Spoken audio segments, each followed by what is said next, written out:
All right, that was a great video from Lecrae. Definitely a hype song. It's beautiful to get hype in the Lord, if you will. So again, like I said, we have with us today a great guest and her children. Dr. Osgood3. We have her eldest child, Shanette Sheffield, Anthony Sheffield, and then Gabriel Sheffield as well. And so it's just a sincere pleasure to be with you today again this evening. I explained to the people your glory, right? All the good stuff, all the good stuff. But the story of dealing with homelessness, drug addiction, selling drugs, alcohol, basically tell the people in a way that I can never express your story and how you came to be, basically. Well, as a young child, I grew up in a neighborhood where I just really didn't fit in. I was always taller than most kids. I was extremely bright-skinned. I was a slow learner, actually diagnosed in 3rd grade with a learning disability and was told that I would never be able to read. And at some point, I began seeking to try to fit in. I probably was around age 13 when I smoked my first joint, just hanging out at the bus stop because all the other kids were doing it. And I really liked it at first because it allowed me to be somebody that I was not. It would alter my mood.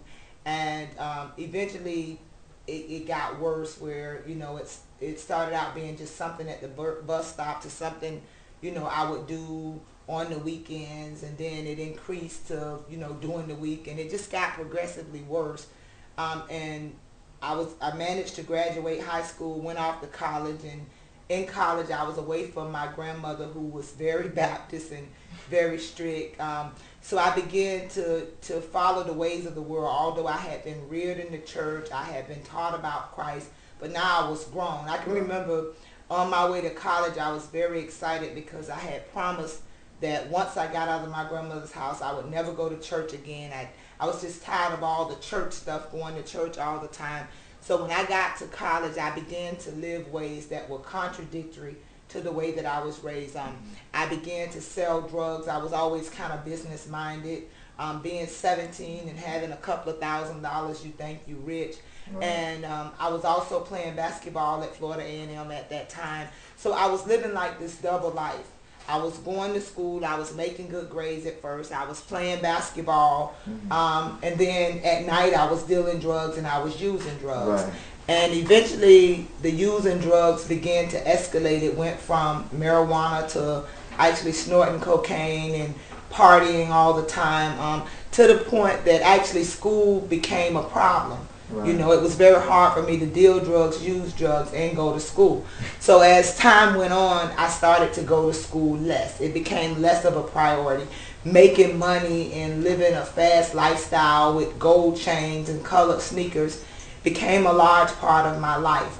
And I was away from home and nobody knew. Today I'm adamant with parents about when you send your kids to college, you have to go visit them. You need to pop up and know what's going on, know what they're into. My grandparents were just old. They pretty much worked all of their life so that I could be educated. My grandmother had a 3rd grade education. My grandfather had a 7th grade education. But they instilled in me at a very young age that I needed to be educated. As a matter of fact, they sent me to the New Mount Olive Baptist Church, which was on the next corner from my house, because it was where the educated folk went to church at. So they sent me there so that I could learn how to be educated. So as my college days progressed and it got worse, I found myself in the midst of a web of bad decisions and bad choices. Just one decision after another, trying to cover up the way that I was living. I eventually got pregnant with my daughter Shanette my last semester in college, and of course I had to get married because I couldn't let my Baptist grandmother knew, right, you know, that I was doing things that were ungodly. Right. So it was just one bad decision after another. Never a means of really able to communicate with someone that I could just be honest and talk to about the decisions and the things that was going on in my life. It was just a constant attempt to hide those things. During my college days, I had a lot of good times. I met a lot of good people who were living right and doing the right thing. But most of the time, it was, like I said, a Jekyll and Hyde thing for me. A lot of them didn't know my nightlife or the extent that I was doing things in that I was hiding. Right. When I got pregnant with Shanette, I got married, I moved to Daytona. I continued to sell drugs, continued to use drugs. Then I got pregnant with Anthony. And it was kind of just a vicious cycle to the extent that I ended up home back in Fort Lauderdale in 1989, living on the streets, homeless from drugs and alcohol. By this time, I had began to experiment with crack.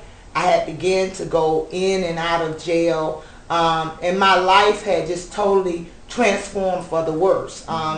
I could have stayed home with my grandmother, but the way that I was living was not allowed in her house. I mean, she had strong principles and values, so you just didn't do certain things and live under her roof. So I ended up on the streets, actually kind of taking the dog's place in society. Normally it's the dog that's chasing behind cars. The lifestyle that I was living, I was chasing behind cars, trying to sell drugs. I can remember very vividly being 65 pounds soaking wet, moving into abandoned houses and apartment buildings, and the rats and roaches would move next door because they didn't even want to be bothered with me.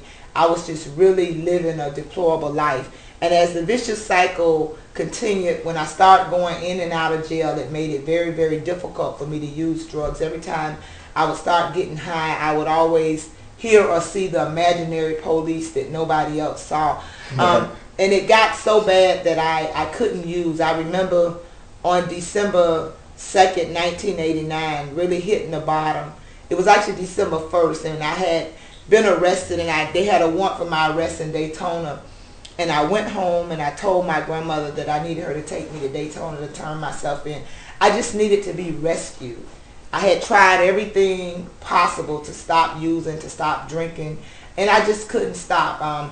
I would leave my kids like with family members, and I would be gone for 3 months, 3 months, 4 months. I was just a horrible person at that time with the way that I was living. So my grandmother got me to Daytona, and I turned myself in, and they told me that the only place they had for me was jail. And I said, I'll go. I willingly went to jail because I knew that in jail I wouldn't have access to drugs and alcohol. And I can remember going into this cell in the Volusia County Jail and having this lady be on the top bunk and like starting this major fight with her. That was always my tactic when I went into jail. I would just go in and go off so people would know right away I was crazy. I wasn't the one for them to bother with. Right. And it would kind of just set the tone for people to just leave me alone. And I started this fight with this lady, and she kind of raised up out of her bed and looked, and she just started screaming, so, "Oh, this monster, get me out of here, get me out of here." And my hair had been braided so long that it had actually turned to look like cobwebs. And the lady, in Volusia County Jail, it's kind of like the new Gucci I call Broward County jails now, where you have 2 people in a cell, and when you go in, the door closed. So this lady kind of started pushing the button for the deputies, begging and screaming for them to get her out of there because she was afraid to be in there with somebody that looked so bad and smelled so horrible. So of course I had my chest poked out, and I was like, yeah, you better leave. So she left out, and she left her Bible. And after I got over the illusion that was in my mind, I sat down and I tried to read the model prayer according to the Gospel of Matthew, and I couldn't read it. And it was something that I knew from memory as a child, about age 5 or 6. And at that time I got up and looked in the mirror, and I saw the eyes that were looking back at me. And those eyes were dark. Those eyes were dim. They were hopeless. They said, "I hate you. You've made a mess of our life. You wasn't raised like that." And it was the first time that I really got in touch with reality. I had spent most of my days using blaming other people and looking for outside excuses to continue doing what I was doing. And once I got in touch with those eyes in the mirror, I remember that my grandmother always taught me that when life on life terms kick in and you think you can't make it or you can't bear it anymore, that God would always step in and provide an answer for you. But it was confusing to me because by this time my list of sins were many.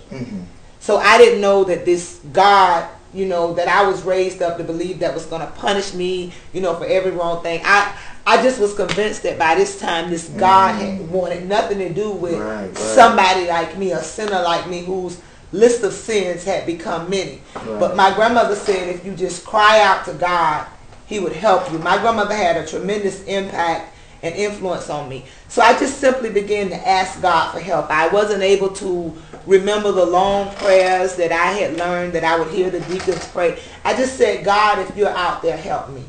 I've made a mess of my life and I don't know how to fix it. You know, here I sit with 3.5 years of college education and I don't have an answer. Most of my life I had an answer for everything. And I had just bottomed out. I was literally in a state of incomprehensible demoralization. I mean, I had become that homeless bum on the streets. I had become that person that was eating out of dumpsters, and God forbid red ants beat me to that garbage can before I got there. Then I would have to fight through them before I could get something to eat for that day. I was just a disgusting mom. I hadn't seen my kids. I had dropped out of college, and I just went through this whole list of woes and was just filled with despair. But I was desperate. So I began to cry out to God. And I laid down and I went to sleep. And normally when you do crack and you go to jail, you sleep for like 3 or 4 days. I woke up the next morning and I tried reading the prayer again. And it was just it was a little clearer. I could read some of the stuff that was there. So I began to feel like God had heard my prayer. So I prayed again, God, just help me. I don't want to continue to live the way that I was living. In my heart, I had a desire to be better, to do better, to be a good mom. But I didn't know how to get there from where I was in that hopeless state of being caught in the webs of addiction. I mean, I had gone to rehab. I had tried drinking different beers. I had tried buying my drugs on different parts of town. I had gone sometimes where it would be months that I didn't use drugs. And then eventually, you know, something in my mind would say, well, just drink, you know, and you won't smoke pot or use crack. So I had tried all of my best efforts and they had failed me. So God was kind of like my last house on the block, I thought then. I didn't know that it was the only house on the block or the only solution. All right, definitely. We have so much more in store for you, powerful testimony.